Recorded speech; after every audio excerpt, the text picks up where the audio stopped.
والسلام على سيد الأنبياء شمس الضحى بدر الدجى نور الهدى منبع الجود والعطاء أما بعد أعوذ بالله من الشيطان الرجيم بسم الله الرحمن الرحيم يا أيها الذين آمنوا لا ترفعوا أصواتكم فوق صوت النبي صدق الله العظيم وصدق رسوله النبي الكريم ونحن على ذلك لمن الشاهدين والشاكرين والحمد لله رب العالمين إن الله وملائكته يصلون على النبي يا أيها الذين آمنوا صلوا عليه وسلموا تسليما اللهم صل على سيدنا ومولانا محمد معدن الجود والكرم وآله وبارك وسلم الصلاة والسلام عليك يا سيدي يا رسول الله وعلى آلك واصحابك يا حبيب. سارے حضرات درود شریف پڑھیے، درود پاک پڑھی، سارے پڑھیے درود شریف. ماشاءاللہ. الصلاة والسلام علیک یا سیدی یا نبی اللہ وعلی آلک واصحابک یا حبیب اللہ. تمام تعریفیں حمد و ثنا اللہ جل جلالہ کے لیے.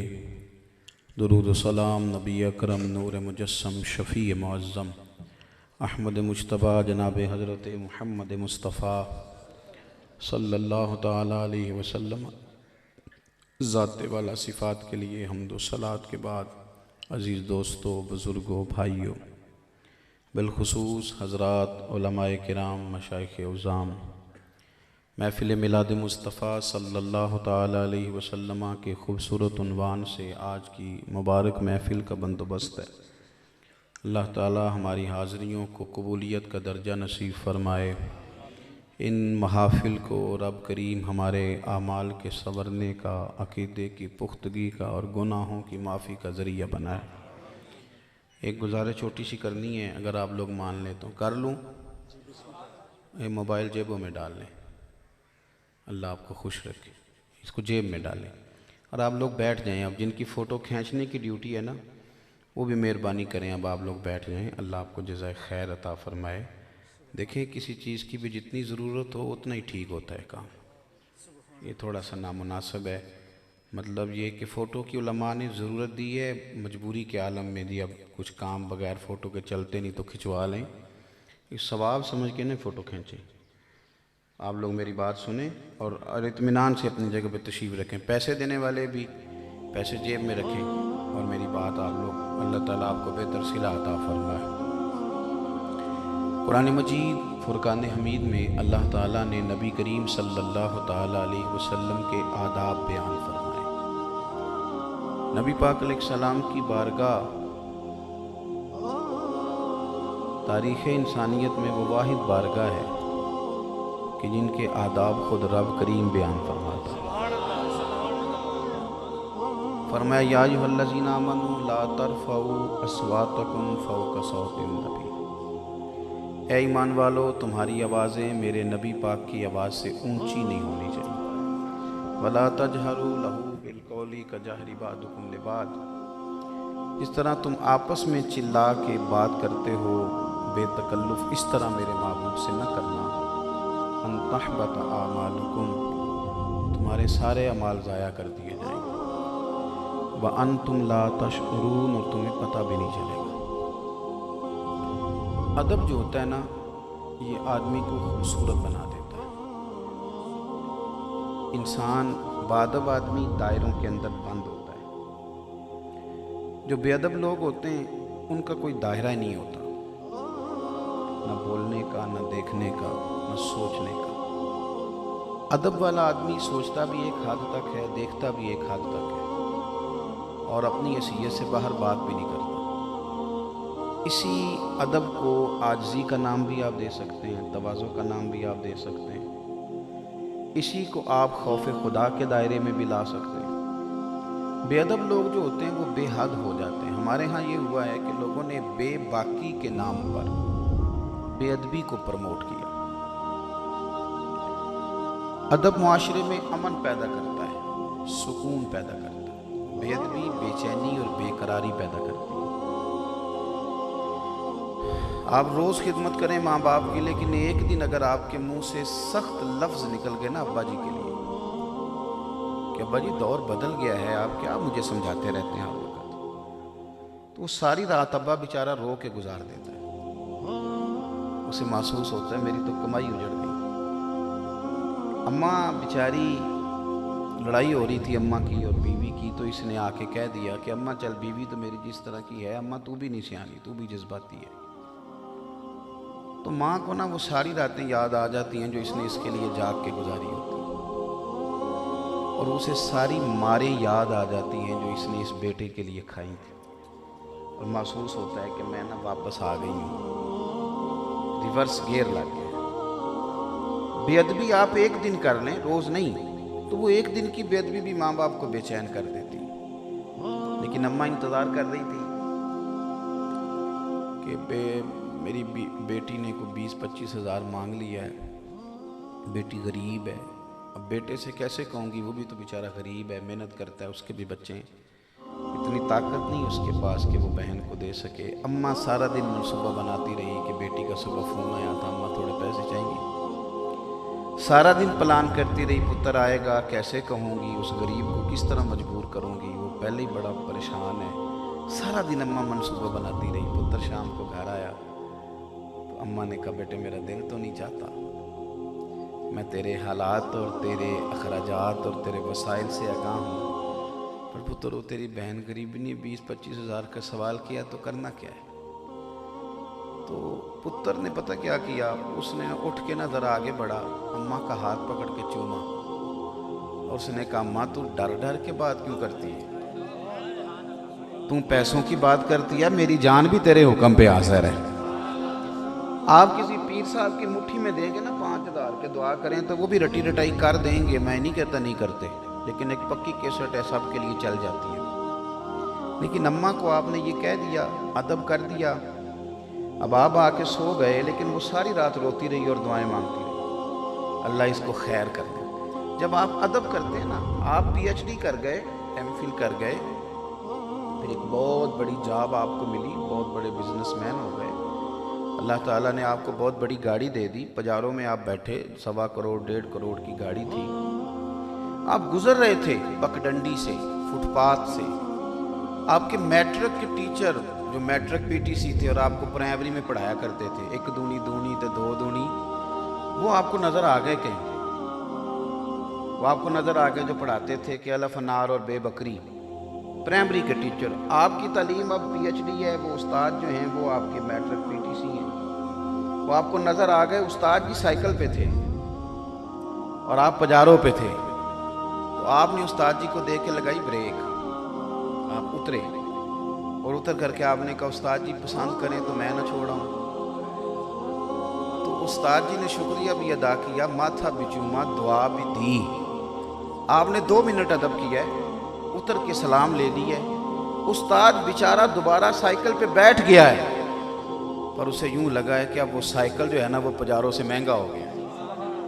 آپ جب ادب کرتے ہیں نا، آپ نے قاری صاحب سے سبق پڑھا تھا، آپ نے ان کے پیچھے نماز پڑھی تھی، تو قاری صاحب آپ کے پاس آ گئے، وہ پتر وہ چھوٹا سا مسئلہ تھا، وہ تھوڑی پرابلم ہو گئی تھی، تو آپ نے کہا استاد جی آپ ہمارے استاد ہیں، آپ آنے کی تکلیف کیوں کری، آپ فون کرتے میں مسجد حاضر ہوتا، میں اجرے میں پہنچ جاتا۔ آپ یقین کریں کہ وہ جو 15,000 تنخواہ ملتی ہے نا، وہ یکدم 15 کروڑ لگنے لگ جاتی ہے۔ آپ جب ادب کرتے ہیں نا، اس میں حسن پیدا ہوتا ہے۔ جب آپ بے ادبی کرتے، ہمارے ہاں نا ہمارے میڈیا نے، ہمارے سیاستدانوں نے، تیز طبیعت لوگوں نے بے ادبی کو پروموٹ کیا۔ آپ کے چینل رات کیا کرتے ہیں، الزام تو آپ مولویوں کو دیتے ہیں نا کہ مولوی لڑائی کراتے ہیں، تو آپ کے چینل رات کیا کرتے ہیں، 4 لوگوں کو جو بٹھایا جاتا ہے تو ایک دوسرے کی پگڑیاں کھولنے کے لیے بٹھایا جاتا ہے، کیا ہوتا ہے ایک دوسرے کی توہین، لان تان، آپ کے اتنے ہزاروں کے مجمع سیاسی اجتماعات، ان میں کیا ہو رہا ہے، ایک دوسرے کے بارے میں غلیظ باتیں۔ جب آپ لوگ الیکشن دیکھتے ہیں تو سیاستدان نے تو پتہ نہیں جیت کے کس پارٹی میں جانا ہے، لیکن آپ چوکوں چوراہوں میں بیٹھ کے جو ایک دوسرے کے خلاف غلط باتیں کرتے ہیں اور سخت جملے کہتے ہیں، اور اب جو کچھ سوشل میڈیا پہ ہمارے بچے ایک دوسرے کے بارے میں کرتے ہیں، یہ مہذب قوموں کا طریقہ، ہم بے ادبیاں پروموٹ کرتے ہیں۔ آپ نے ناراض نہیں ہونا، مجھے بلایا ہے نا آپ نے بات کرنے، تو میں نے کرنی تو ہے نا نہیں، اور موبائل کا آپ نے ویسے ہی وعدہ کر لیا جیبوں میں ڈالنے، تو آپ نے ویسے ہاتھ میں نہیں رکھنا۔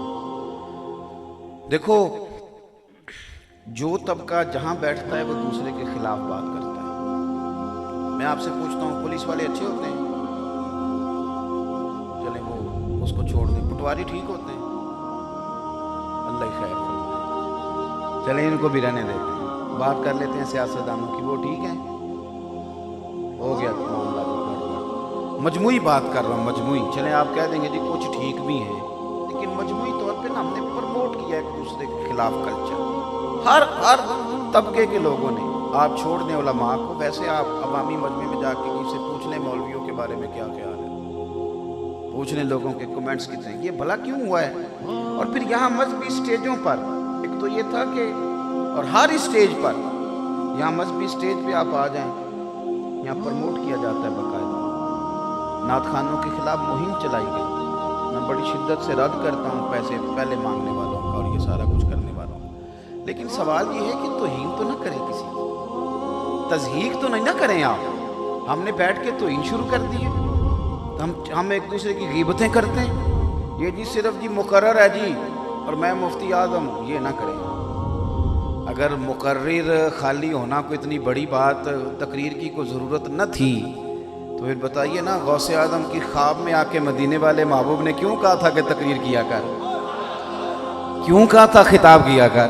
اور پھر حضور غوث اعظم نے جب عذر بھی پیش کیا کہ حضور میں کیسے خطاب کروں عربیوں میں اجمی، تو فرمایا منہ کھولنا، خطاب تیرا نہیں ہوگا، میں 7 دفعہ لعاب دہن دیتا ہوں، اس کے اندر طاقت میری شامل ہو جائے گی۔ تو آپ ایک دوسرے کو قبول کریں، ایک دوسرے کے بارے میں، اور یہ رویے محفلوں میں نہیں، جلسوں میں نہیں، اسپیکروں پہ نہیں، اسپیکروں پہ تو محفلوں میں تو ساری محفلیں شامل کر رہا ہوں، سیاسی بھی، سماجی بھی، فلاحی۔ یہ جب ہم ایک دوسرے کے ساتھ بیٹھتے ہیں تو اس میں تعریفیں نہیں ہوتی، خوش آمدیں ہوتی ہیں۔ تعریف وہ ہوتی ہے جو کسی کے پیچھے ہوتی ہے، تعریف وہ ہوتی ہے جو تنہائی میں، آپ گاڑی میں جو آپ کومنٹس کرتے ہیں نا، وہ تعریف ہوتی ہے۔ سامنے تو میرا بھائی کون کسی کو برا کہہ سکتے، اتنی ضرورت ہی کوئی نہیں کسی کی، کیسے کوئی کہے گا؟ آپ ایک دوسرے کے بارے میں ادب کا لب و لہجہ، پیار کا انداز، اور چونکہ ہماری طبیعت یہ ہے کہ ہم تنہائی میں ادب کر لیتے ہیں، کسی وقت کو بندہ اکیلا ملے نا، میں نہیں پسند کرتا، الحمدللہ باوضو بیٹھا ہوں، ابھی زور پڑھ کے آیا، میں پسند نہیں کرتا میرے کوئی ہاتھ چومے، میری طبیعت کے تقاضے کے مطابق نہیں، پتہ سارا ہے سردار مقیتیاں، اپنا مزاج نہیں، طبیعت نہیں، ویسے بھی تھوڑے بے نیاز سے لوگ ہیں، اتنا شوق ہی نہیں رکھتے، لیکن ایک صاحب نا اکثر آتے تھے تو ہاتھ چومتے تھے، لیکن جب ملنے آتے تھے، ایک دن محفل میں مل گئے تو چومے نہیں، میں کیا آج کی ہے تینوں؟ ہاں نا، یہ کیا رنگ ہوا کہ تو اکیلے ملے تو کو بلے بلے، اور سب لوگوں کے بیچ اگر آپ ادب کرتے ہیں تو پھر آپ کا ماحول مؤدب ہونا چاہیے۔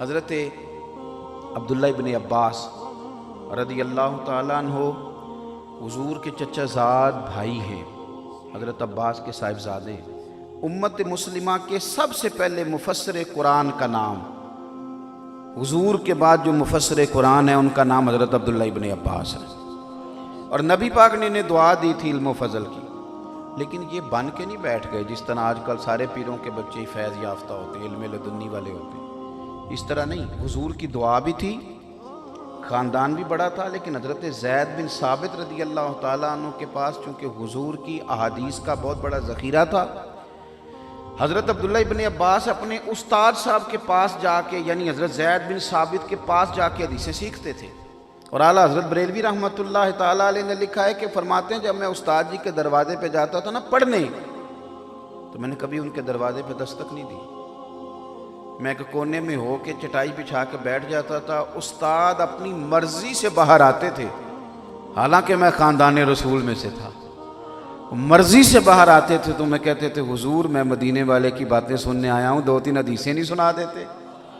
استاد جی گزر رہے تھے گھوڑے پہ، سامنے سے حضرت عبداللہ ابن عباس آ گئے، حضرت زید بن ثابت گھوڑے پہ بیٹھے، ایک تو یہ کہ استاد نے طلب کیا، بیٹا میرا فلانا کام کر دو، طلب نہیں کیا۔ استاد جی ویسے روٹین میں آ رہے ہیں، گھوڑے کی لگام تھامنی ہے، سفر ہو رہا ہے، سامنے سے حضرت عبداللہ ابن عباس آئے، دوڑ کے جا کے اپنے استاد جی کے گھوڑے کی لگام پکڑ لی، آگے آگے ان کو پتا تھا میرا احساس کیا ہے۔ ہم تو کہتے ہیں نا خو اب میں اتنا بڑا افسر ہوں تو میں کسی کی رسپیکٹ کروں تو لوگ کیا کہیں گے، اب میں کسی کو اتر کے ملوں تو لوگ کیا کہیں گے۔ ساری زندگی اس خول سے اترتے ہی نہیں۔ اقبال نے بھی تڑپ کے کہا تھا اگرچہ بت ہیں جماعت کی آستینوں میں، تو نے اندر بت چھپایا ہوا ہے، تو کیا بات کرتا ہے۔ اگرچہ بت ہیں جماعت کی آستینوں میں، مجھے ہے حکم اذاں لا الہ الا اللہ۔ اور اقبال کہنے لگے یہ بت ہیں تکبر کا، غرور کا، عہدے کا، پیسے کا، علم کا، یہ بت ہے۔ کہنے لگے یہ دور اپنے ابراہیم کی تلاش میں ہے، صنم کدا ہے جہاں لا الہ الا اللہ۔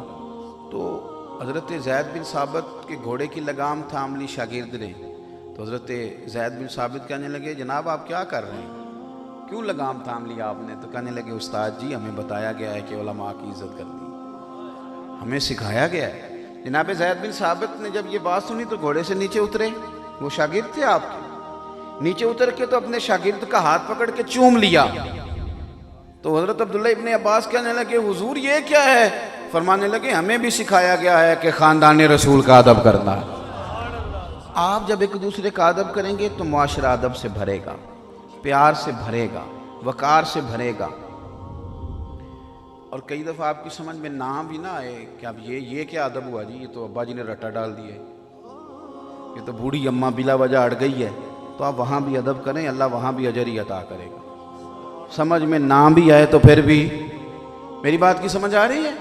ماں باپ کو یہ نہ کہیں کہ آپ کو پتہ نہیں آپ جو کہہ رہے ہیں، بلکہ آپ ادب کا۔ امام اعظم ابو حنیفہ رحمۃ اللہ علیہ کے ایک شاگرد تھے، وہ تقریر ذرا اچھی کرتے تھے، تو معروف تھے کوفے میں۔ امام صاحب کی والدہ بھی انہیں بڑا پسند کرتی، تو کبھی کوئی مسئلہ پوچھنا ہوتا تو امام اعظم سے کہتی جاؤ وہ فلاں آدمی سے مجھے مسئلہ پوچھ کے بتاؤ، تو امام صاحب کہتے اماں وہ تو میرا شاگرد ہے، میں نہ بتا دوں؟ تو اماں کہیں نہیں تم تے بال ہے نا، بچے ہیں، تینوں کی پتا ہوگا، اماں کے لیے تو بچہ ہی رہتا ہے نا، تو اس سے جا کے پوچھ کے آ، وہ صحیح بتائے گا۔ تو اب امام صاحب سمجھاتے نہیں کہ اماں اس نے سارا مجھ سے پڑھا ہے، اس کو کیا پتا، لیکن امام صاحب اس آدمی کے شاگرد کے گھر جاتے، خدا را بوڑھوں کو آپ کے پیسوں کی اتنی ضرورت نہیں جتنی آپ کی ادب کی ضرورت، ان کو آپ کی دولتوں کی اتنی ضرورت نہیں جتنے آپ کے احترام کی انہیں ضرورت۔ امام صاحب اس آدمی کے اپنے شاگرد کے گھر کے دروازے پہ دستک دیتے، باہر آتے، استاد جی حکم دیتے، میں آ جاتا، فرمایا نہیں بھئی میں نے مسئلہ پوچھنا تھا، مسئلہ پوچھنے آیا ہوں۔ کہتے استاد جی آپ نے مجھ سے مسئلہ پوچھنا ہے؟ فرمایا میری اماں نے بھیجا ہے، میری اماں نے بھیجا ہے، ماں نے بھیجا ہے، بے ادباں مقصود نہیں حاصل تے نہ درگاہ ٹوئی، باں جدب دے محمد بخشا توڑ نہیں چڑھیا کوئی۔ کہا جا میں آیا ہوں پوچھنے، اور کو ضروری ہے ہر وقت بندہ جیت کے وقت گزارے کہ نہیں میری مانو؟ کچھ ہستیاں ایسی ہوتی ہیں جن کے سامنے ہار بھی جانا چاہیے، جتن جتن ہر کوئی کھیڑے، تو ہارن کھیڑ فقیرہ، اوے جتن دا مل کوڈی پیندئی ہارن دا مل ہیرا۔ تو حضرت امام صاحب جو کہتے میری اماں نے بھیجا ہے مسئلہ بتا، تو شاگرد کہتے استاد جی مجھے تو نہیں پتا، تو استاد جی پھر کہتے میں تجھے اس سوال کا جواب بتاتا ہوں پھر تو مجھے بتانا، میں تجھے بتاتا ہوں پھر تو مجھے بتانا، اور میں جا کے اپنی اماں کو تیرا نام لے کے بتاؤں گا، اس لیے کہ وہ تیرے نام پہ جلدی مطمئن ہوگی۔ آپ ادب جب کرتے ہیں، دیکھو حضرت مولا علی شیر خدا، حضرت علی کا نا حضور سے بڑا پیار ہے، یہ واحد صحابی ہیں کہ شاید کتب احادیث میں ذخیرہ احادیث میں کثرت کے لحاظ سے جو فضائل کی حدیثیں ہیں وہ ان کی ہیں۔ اگرچہ درجات کے لحاظ سے جناب مولا علی شیر خدا کا عقائد کے تعلق سے چوتھا نمبر ہے فضیلت، لیکن فضائل کے لحاظ سے جو احادیث کی کثرت ہے، آپ علماء سے پوچھیں گے تو زیادہ ان کی فضیلت میں، اور حضور ان کے ناز اٹھاتے تھے۔ ہمارے یہاں کچھ لوگ کہتے ہیں میں بڑا فرینک ہوں جی، تو پھر آپ ادب چھوڑ جائیں گے، فلانا بڑا پیار کرتا ہے تو پھر آپ جو ہے وہ بالکل نہیں۔ کچھ لوگ ایسے ہیں بیچارے جن کو ضرورت ہے، وہ محسوس کرتے ہیں کہ ہمارے ساتھ کو بندہ بات کرے بے تکلف ہو، بے تکلفی میں تو تعلقات ٹوٹ جاتے ہیں۔ جہاں سارے پردے ہٹ جاتے ہیں وہاں تو تعلق ٹوٹ جاتا ہے. کسی کے ساتھ بے تکلفی والا تعلق نہ رکھیں, جس کے ساتھ بھی رکھیں ادب والا رکھیں. ادب والے رشتے مضبوط رہتے ہیں, ان میں پیار رہتا ہے, وارفتگی اور ذوق رہتا ہے. حضرت مولا علی کے حضور ناز اٹھاتے تھے. حضرت مولا علی ناراض ہو کے چلے گئے تو گھر والے کہتے ہیں ہم انتظار کر رہے تھے, اب حضور ہی آئیں گے تو منائیں گے. نبی کریم صلی اللہ علیہ وسلم تشریف لائیں گے تو حضور ہی آ کے منائیں گے. تو یہ وہ شانوں والے غلام ہیں حضور کے جنہیں حضور خود منانے تشریف لے گئے. یہ خانہ کعبہ کے قریب لیٹے تھے, مٹی سارے جسم اقدس میں پڑی ہوئی تھی. سرکار پہنچے اور فرمایا قم یا ابا تراب, وہ مٹی والے اٹھ جا, بس کر آ جا گھر چلیں. تو حضرت مولا شیر خدا سے کسی نے پوچھا کہ آپ کو اپنا نام کون سا پسند ہے؟ فرمایا وہی ابو تراب جو مدینے والے نے رکھ دیا ہے. حضور ناز اٹھاتے. نبی پاک علیہ السلام فرماتے کہ جس طرح جناب موسیٰ علیہ السلام کے لیے ہارون علیہ السلام ہے نا, اسی لیے میرے لیے بھی علی اسی طرح ہی ہے. اور ایک دن تو بات ہی ختم کر دی, فرمایا بھی جس کا میں مولا اس کے علی بھی مولا. آپ محسوس کر سکتے ہیں کہ حضور پہلے ان کے کاشانہ نور کو رونق بخشتے رہے, پھر یہ حضور کے گھر میں رہے, بھائی بھی ہیں, پیار بھی ہے, ناز بھی اٹھاتے ہیں. میری ملت کے جوانوں, اس کے باوجود حضرت مولا علی فرماتے ہیں, آپ فرماتے ہیں میں نے حضور سید عالم علیہ السلام سے کوئی سوال پوچھنا ہوتا تھا اور حضور فرماتے ہیں پوچھو. ممبر پہ بیٹھ کے کہتے ہیں پوچھو جو پوچھنا ہے.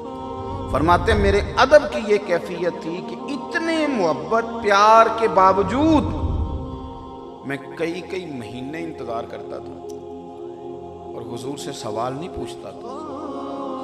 اس کی بارگاہ میں آ کے باتیں کرنا اور سوال جواب کرنا اور کریم کو تکلیف دینا, میں مہینوں انتظار کرتا. میرا دل کرتا تھا کوئی اور ہی آ جائے, کوئی اور ہی آ کے پوچھ لے. وہ پوچھے گا تو چلو میرا بھی مسئلہ حل ہو جائے گا. آپ اس کیفیت کو قلبی ہمارے ہاں تو لوگوں نے نا, آپ یقین کریں, مجھے اب ڈر آتا ہے جب کوئی بندہ کہتا ہے میں فلانے کی تقریر سنا آیا ہوں, وہ حضور کے علم غیب پہ بات کر رہا تھا, تو مجھے پوچھنے والے پہ ڈر آتا ہے. یعنی تیرے دل میں بھی خیال آیا کہ تو حضور کا علم شریف تو لے گا؟ پتہ ہے تو کس ہستی کی بات کر رہا ہے؟ اے پائے نظر ہوش میں آ, یہ کوہ نبی ہے, آنکھوں سے بھی چلنا یہاں بے ادبی. تو آ کے نبی پاک علیہ السلام کے بارے میں بات کر رہا ہے کہ یہ کر سکتے تھے, یہ نہیں کر. پتہ ہے تو ڈسکس کس کو کر رہا ہے؟ نا غالب سے کسی نے کہا تھا تو بڑا لکھتا ہے, کہ حضور کی نعت بھی لکھ. تو کہنے لگا 1000 بار اپنے منہ کو میں گلاب اور عطر سے دھوں تو اس قابل پھر بھی نہیں ہے کہ میں مدینے والے کا نام لے سکوں. اور لوگ ڈسکس کر رہے ہیں حضور کو, سرکار کی بات کو ڈسکس کر رہے ہیں. اور ٹی وی اینکر بیٹھ کے علماء کو سبق دیتے ہیں کہ تو نبی پاک نے تو اپنے دشمن کو معاف کیا تھا, آپ قتل کرنے کی بات کرتے ہیں. اور میں نے کہا آپ اتنی سی بات آپ کی سمجھ میں نہیں آتی. حضور نے اپنے دشمن کو معاف کیا ہے, پر مولا علی نے نبی پاک کے دشمن کو معاف نہیں کیا. حضور نے معاف کیا ہے, پھر سیدنا عمر نے معاف نہیں کیا, حضرت سعد بن ابی وقاص نے معاف. لوگ سمجھتے نہیں چیزوں کو.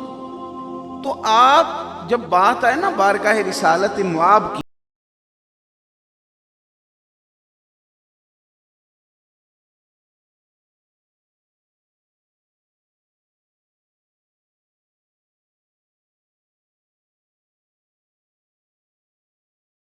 کہ آپ نے یہ سود کی بات پوچھی ہے, یہ طلاق کا حدیث پڑھی جاتی ہے, حدیث. تو میں ایسے لوگوں کو جانتا ہوں جو کہتے ہیں جی مولانا وہ تو بات ٹھیک تھی, 1400 سال پہلے تھی, اب جو حالات ہیں. پتہ ہے آپ نے کیا کہہ دیا ہے؟ کتنی بڑی غلط بات کر دی. پتہ ہے آپ کو, یہ آپ کو کس نے کہہ دیا کہ وہ دور اور تھا اور یہ دور اور ہے؟ وہ دور بھی مدینے والے کا تھا, یہ دور بھی مدینے والے کا ہے. قیامت کے بعد بھی جھنڈا رسول پاک کا ہی رہلائے گا. حضور کی بات آ جائے پھر آپ چپ کر لیں, پھر آپ کہیں بھائی نہیں میری عقل میں آتی تو وہ میری عقل کا قصور ہے. باقی تسلیم کریں, آمنا و صدقنا کا مزاج پیدا کریں. ابھی تک میری ملت کے لوگ دلیلیں دے رہے ہیں کہ بھلا داڑھی رکھنے میں نفع ہے کہ نہ رکھنے میں نفع ہے. نہیں, ابھی تک غلام تو نہیں اس طرح کرتے. غلاموں نے کبھی کہا ہے کہ فلانا کام, آپ نے غلام سے کہا کہ جاؤ 4 کلو چینی لے کے آؤ, تو غلام کہ نہیں آپ اپنا نقصان کر رہے ہیں, ابھی تو ٹائم ہی نہیں, چینی تو خراب ہو جائے گی, سردی بڑی ہے, کلو منگائیں. غلام کہتے ہیں یہ بات, یا آپ کہنے دیتے ہیں اپنے ملازم کو یہ بات؟ ہم ہیں غلام حضور کے, اور ہم کہہ رہے ہیں رمضان سے نماز شروع کرنی, حج کے بعد میں نے نیک ہو جانا. وہ دکھ لوں گا جی داڑھی ذرا کوئی تھوڑی سی مجبوریاں ہیں. غلام کی بھی کوئی مجبوری ہوتی ہے؟ یعنی غلام بھی کبھی مجبور ہوتے؟ ان کی مجبوری ایک ہی ہوتی ہے اور وہ ان کے آقا کی ذات ہوتی ہے. اس سے زیادہ ان کی کوئی مجبوری ان کی نہیں ہوتی. امام احمد بن حنبل کہتے ہیں میں غلام خرید کے لایا تو میں نے کہا تیرا نام کیا ہے؟ کہنے لگا سونیا غلاموں کا نام نہیں ہوتا. آپ کسی اور کو بھی بلائیں گے تو میں سمجھوں گا مجھے ہی بلا رہے ہیں. تو میں نے کہا تو کھائے گا کیا؟ کہنے لگا سونیا جو ٹکڑا بچ گیا کھا لوں گا، غلاموں کے نخرے تو نہیں نہ ہوتے. اور میں نے کہا پہنے گا کیا، رہے گا کہاں؟ کہنے لگا حضور بس بھی کریں، آپ اشارہ کریں جہاں رات ہوگی لیٹ جاؤں گا. امام صاحب فرماتے ہیں مجھے وجد ہو گیا. میں نے کہا اٹھو سینے سے لگ، تو غلام بننے کے نہیں، تو آقا بننے کے قابل ہے. او بھائی آپ یہ کس طرح کی غلامی ہے؟ ختم ہو گئی بات. جو حضور نے کہہ دیا وہ عرف آخر ہے، جو نبی پاک نے پسند کر لیا وہ عرف آخر ہے. جس پر حضور کی نگاہ آ گئی بات ختم ہو گئی. غلام غلامی کرتا ہے، تبصرے کہانیاں نہیں سناتا، وہ تو غلامی کرتا ہے. زیادہ بات کرنے کا میرے پاس وقت نہیں ہے. حضرت سیدنا عمر فاروق بڑے بااصول آدمی، تگڑی شخصیت، امت مسلمہ میں اور عالم انسانیت میں اتنے مضبوط اعصاب کا مالک آدمی. بس کیسر و کسریٰ کے بڑے بڑے بادشاہوں نے بھی پیغام بھیجے تو عمر فرماتے ہیں دوڑ جاؤ، ٹائم کوئی نہیں میرے پاس، بھاگو. کسی کی جرت نہیں جس بندے کا درہ زمین پہ بھی چلے. حضرت عمر بیٹھے تھے چھت پہ. عارف رومی کہتے ہیں چھت پہ بیٹھ کے نا تو سوئی دھاگے کے ساتھ اپنا کرتا سی رہے تھے. یہ بھی دیکھو حکمران کتنا بڑا اور خود کام کر رہے ہیں چھت پہ. تو سامنے سورج پڑ رہا ہے، پسینہ آ گیا پیشانی مبارکہ پر. آپ کی اہلیہ بھی چھت پہ چڑھی تو وہ عرض کرنے لگی حضور لائے میں سی دیتی ہوں. تو فرمانے لگے تو مصروف تھی. میں نے کہا چھوٹا سا کام ہے خود ہی کر لیتا ہوں. یہ شان ہے حضور کے غلاموں. ہم اپنا آپ بتائیں نا تو دن نہیں گزرتا. یعنی گھر میں جا کے نا والد صاحب کئی دفعہ بہت بڑے ڈکٹیٹر بن جاتے ہیں. وہ کہتے ہیں دیکھو میں آیا ہوں، میرا پروٹوکول ہی کوئی نہیں کیا کسی نے. تو سیٹھ صاحب کو باہر سیٹھ صاحب رہنا چاہیے، گھر کے اندر انہیں والد صاحب بن کے آنا چاہیے. کئی دفعہ پیر صاحب کا بھی دل کرتا ہے کہ میں جب گھر جاؤں تو گھر والے بھی سارے ہاتھ باندھ کے کھڑے ہوں، روٹ ٹھوٹ کے کہیں قبلہ آ گئے، قبلہ آ گئے، علامہ صاحب آ گئے. تو یہ بات، یہ مطالبہ ہی سرے سے غلط ہے، یہ انداز درست نہیں ہے. آپ یہ سارا کچھ چھوڑ کے ہیں، گھر میں جو آپ کی حیثیت ہے آپ اس حیثیت کے مطابق آئیں، اس ترتیب کے مطابق آپ آئیں. حضرت عمر سوئی دھاگے سے سی رہے تھے. آپ کی اہلیہ کہنے لگی کہ حضور مجھے دے دیں. فرمانے لگے نہیں چھوٹا سا کام ہے. تو کہنے لگی پھر اس طرح کریں، یہ چہرہ ہی اس طرف کر لیں، سورج سیدھا پڑ رہا ہے اور پسینہ. فرمانے لگے اوفو میں نے تو دیکھا ہی نہیں. اور پھر نا ایک بڑا خوبصورت جملہ کہا حضرت عمر نے. فرمانے لگے او سورج تو نبی پاک علیہ السلام کے غلاموں پہ بھی اتنی گرمی کرتا ہے؟ آپ کی اہلیہ کہتی ہیں کہ لفظ آپ کی زبان سے نکلے تو سورج نے اپنا رخ بدل لیا. اتنا تگڑا آدمی، اتنا تگڑا اور اصول کے پکے. مکہ شریف حج کرنے گئے تو پتہ چلا کہ ایک صاحب نے نا، سردار نے اپنی گلی میں پتھر رکھ لیے اپنی کچھ چیزیں گزارنے کے لیے، خود گزرنے کے لیے. تو لوگوں کا رستہ بند ہو گیا. ہم بھی اس طرح کرتے ہیں، اپنی موٹر سائیکل کے لیے تھڑی ضرور بنانی ہے. تو ان سے کوئی بندہ کہنا یار گلی تانگ ہو گیا، تو کہتے میں چھڈی 6 فٹ. تو پھر نہیں تھی چھوڑنی آپ نے، اگر کسی کو گزرنے نہیں دینا. آپ نے تو ایک موٹر سائیکل گزارنی اور آپ نے اتنی تکلیف دی لوگوں کو. رستے کشادہ کرنا تو میرے نبی پاک کا طریقہ ہے. حضور نے تو روڑا اٹھانے والے کی بخشش کا اعلان فرما دیا ہے اور آپ راستہ روک رہے ہیں. یہ کبھی یہ کام نہیں کریں، کبھی بھی. میں تو میلاد منانے والوں سے بھی منت کرتا رہتا ہوں کہ میلاد شریف پہ آپ جھنڈیاں لگائیں، آپ بازار سے جائیں پر رستہ کوئی نہیں بند کرنا.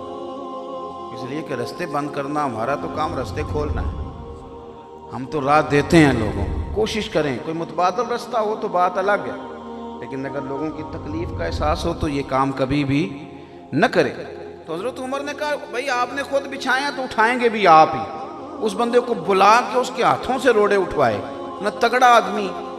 لیکن پھر جب بات آتی تھی نا حضور کے ادب کی، نبی پاک کی غلامی کی، تو پھر عمر بحث نہیں کرتے تھے، پھر کہانی نہیں سناتے تھے. نہیں جی نہیں، حالات بھی تقاضے ہوتے ہیں، موقع بھی دیکھیں، معیشت کا بڑا برا حال ہے، پتہ نہیں کیا بن جائے گا، اللہ جانے کیا ہو جائے گا.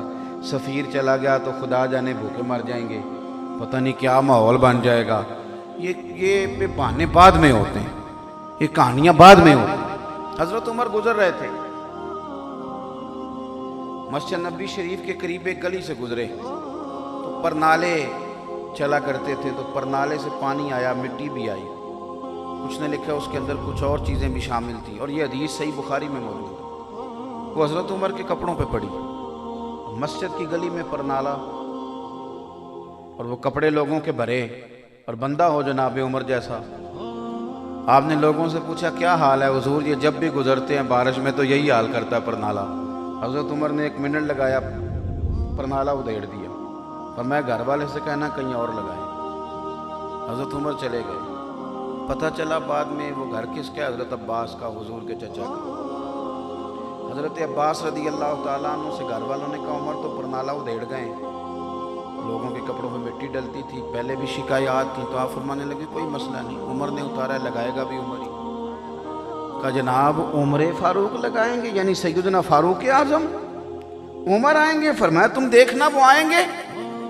جناب عباس مسجد شریف میں تشریف لے گئے تو سیدنا فاروق اعظم رضی اللہ تعالیٰ نے سارے دلائل اور بڑے زوردار طریقے میں سامنے رکھے۔ کہا نمازیوں کے کپڑے آلودہ ہوتے، میرے اپنے کپڑوں پہ پانی پڑا، آپ نے راستے میں لگا دیا ہے، کسی اور سمت بھی لگ سکتا تھا، پورے جلال میں باتیں کی۔ وہ جلال کر رہے ہیں، جناب عباس مسکرا رہے ہیں۔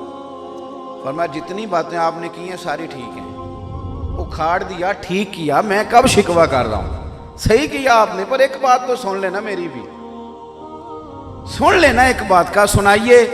تو حضرت عباس فرمانے لگے اے امیر المومنین، جب میں نے یہ مکان بنایا تھا نا تو حضور بھی آئے تھے، اور جب میں چھت ڈال رہا تھا تو مدینے والے موجود تھے، یہ پرنالا جو آپ نے اکھیڑا یہ نبی پاک نے دست مبارک سے لگایا تھا۔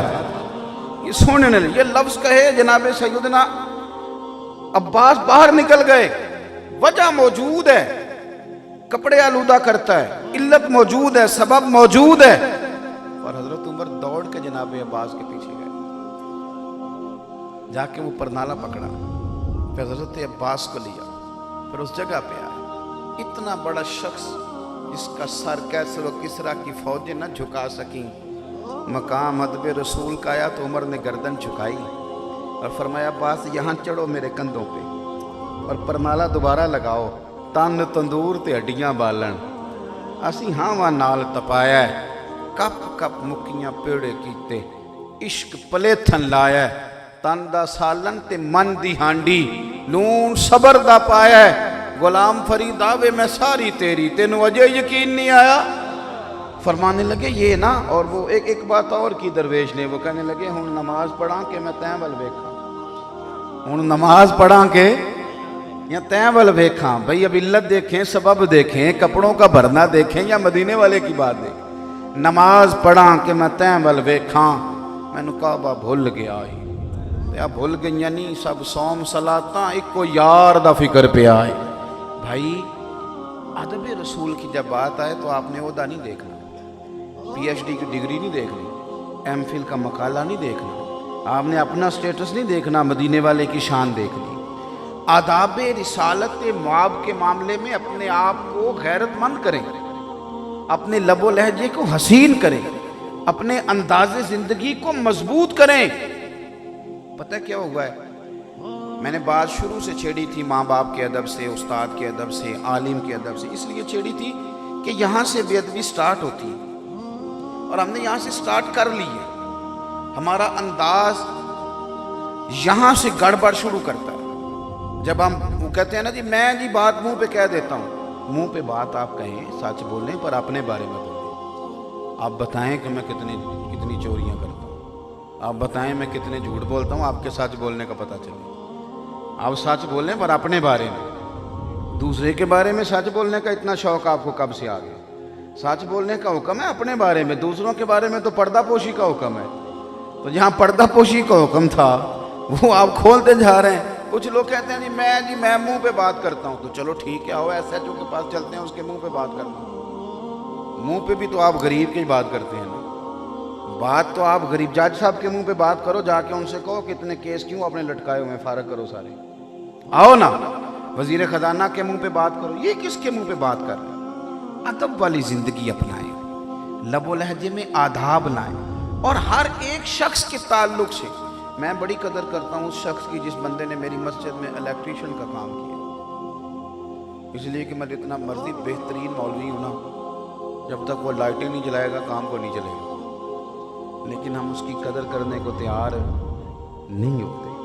آپ قدر کریں جس بندے نے آپ دیکھیں نا میرے بھائی، آپ میں مثال دینا میرے لیے ضروری ہے، جو شخص آپ کو واش روم ارینج کر کے دیتا ہے مسجد میں، وہ کتنا بڑا کام کرتا ہے، اس کے بغیر نظام چلتا ہے؟ کوئی اس کی عزت ہے ہماری نظر میں؟ یہ پیدا کریں، آپ یہاں سے بات شروع کریں، پھر بات آگے لے کے جائیں۔ آج لوگوں نے تیزی کے ساتھ ماحول بنایا ہے، کچھ لوگوں نے اپنی تقریریں چمکانے کے لیے قوم کو الجھا دیا، اہل بیت کی شان اس طرح بیان کی کہ محسوس ہوا کہ صحابہ کے مقابلے میں بات آ گئی، اور صحابہ کی شان اس طرح بیان کی کہ لوگوں کو یوں بتایا کہ جیسے کوئی معاملہ کیوں آپ نے ترازو لے لیا۔ اور میں تو چونکہ تھوڑا خشک ہوں، کئی دفعہ میں منع کر دیتا ہوں، آج میں بتاؤں گا جی حضور کے صحابہ کی شان کیا ہے۔ بھئی آپ کیوں بتائیں گے؟ آپ کے بتانے سے شان بڑھے گی؟ ان کی شان تو قرآن نے بیان کر دی ہے، نبی پاک نے بیان کر دی، آپ تو نقل کریں، آپ کہیں میں نے وہاں سے پڑھا ہے سنانے لگا ہوں، آپ الجھائیں نہیں، اس طرح کا ماحول نہیں بنائیں جس سے گڑبڑ پیدا ہو۔ میں آج بتاؤں گا اہل بیت کی شان کی، آپ بتائیں گے اس حسن اور حسین کی شان، آپ بتائیں گے جو سواری بھی کریں تو مدینے والے کے کندھوں پہ کرتے ہیں، آپ کیا بیان کریں گے ان کی شان؟ ان کی شانیں بیانیں ہو چکی ہیں، اب تو ان کا ذکر کرنا ہے، ان شانوں کا اب تو تذکرہ کرنا ہے، آپ کوئی نئی چیز کہاں سے گھڑ کے لائیں؟ ادب کریں، اکرام کریں، احترام کریں، اور آپ کو یہ جو ادب ہے یہ آپ کو خوبصورت کر دے گا، آپ شستہ ہو جائیں گے، آپ ایک اچھے نفیس انسان بنیں۔ ادب شروع کہاں سے کرنا ہے؟ اپنی سوچ سے، لوگوں کے بارے میں اچھا سوچنا ہے، آپ کے لب و لہجے میں حسن ہو کسی کے بارے میں، کسی کو اپنے سے بڑا جانیں آپ، انشاءاللہ تعالیٰ جب آپ اچھا سوچنے لگیں گے تو دل ٹھنڈا رکھے گا اللہ تعالیٰ، پھر بہت ساری کمزوریوں سے ویسے آپ بچیں گے، لیکن اگر تکلف پیدا کریں گے تو خرابی ہوگی۔ باتیں میں نے کیونکہ ختم کرنے کا ارادہ کر لیا، عصر کا وقت قریب ہے، مجھے کہا گیا کہ حضرت شیخ الحدیث علامہ خادم حسین صاحب رضوی رحمۃ اللہ علیہ کے بارے میں بھی کچھ کہیں۔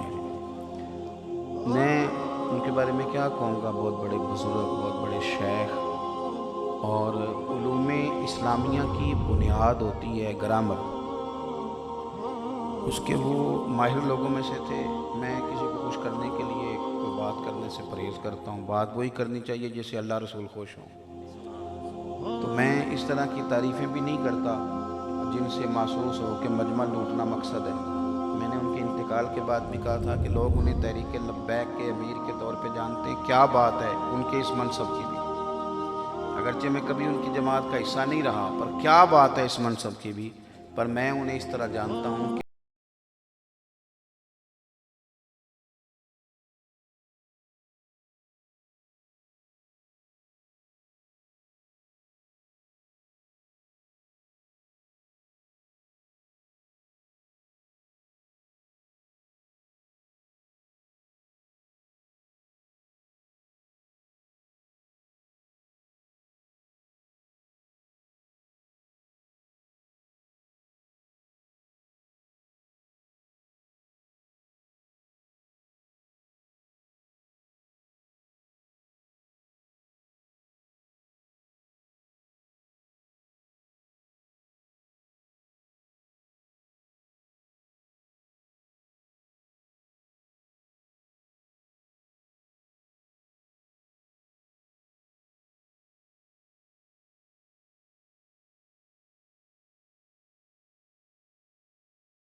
انہوں نے ہمیں اور بھی بہت ساری چیزیں دی ہیں، اور شوق تھا انہیں لوگوں کو علم دین پڑھانے کا، شوق تھا، اکثر کہا کرتے تھے تحریکی مصروفیات نے میری تدریس لے لی ہے، ورنہ دل میرا یہی کرتا ہے کہ میں لوگوں کو پڑھاؤں، پڑھانا اور علماء تیار کرنا یہ ان کا ذوق تھا۔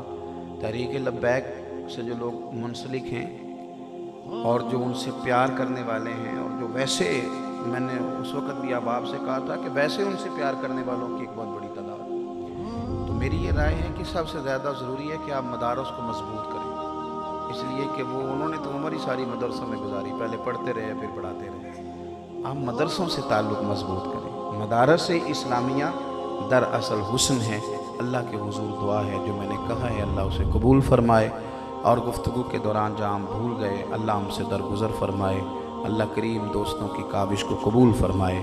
آخر دعوانا ان الحمدللہ رب العالمین۔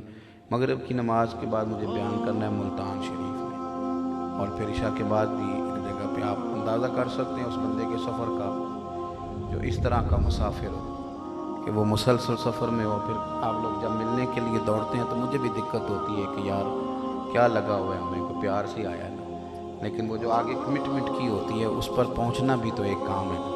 اللہ تعالیٰ آپ سب کو بہتر صلہ عطا فرمائے۔ میں اسی پر اجازت لوں گا۔ آخر دعوانا ان الحمدللہ۔